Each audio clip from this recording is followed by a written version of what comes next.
I always have great admiration and respect for volunteers. Social service volunteers who look out and connect with the less fortunate, transport service volunteers, F1 volunteers, SOS volunteers, you name it. But recently, my longtime girlfriend, who volunteers her time, energy, and effort caring for various elderly women living alone, told me that she received a warning letter from her employer for being late for work numerous times due to her volunteer work. Let's call my friend Violet the volunteer.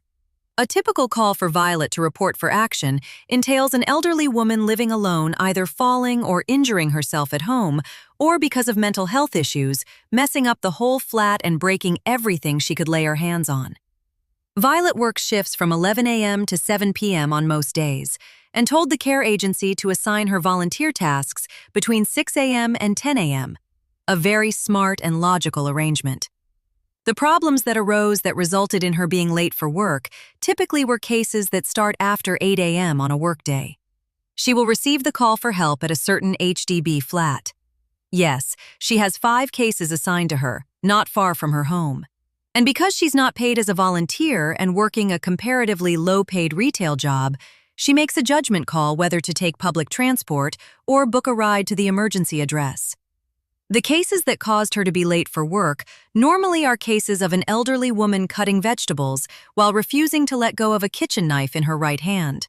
Or another is an old woman hallucinating that there is a fire in her flat, turning on all the taps and splashing water around, thus flooding the whole flat.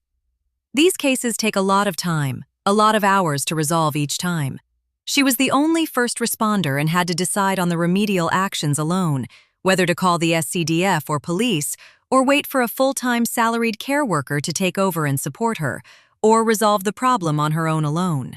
In short, the cases and reasons that caused her to get a warning letter for being late numerous times for work are valid and should be understandable. But we also do not expect her employer to forgive her all the time for being late, because retail staff being late can cause real losses for the business. Violet's reasons for continuing volunteering, despite the risk of losing her job, are very consistent. Profound satisfaction in helping the weak and helpless, and she also believes in building karma so that if she needs help in the future, she will hopefully receive help. She's also prepared to look for another retail job if she gets sacked. So now the question is, should a person only volunteer if she has the available resources of time, finance, and energy?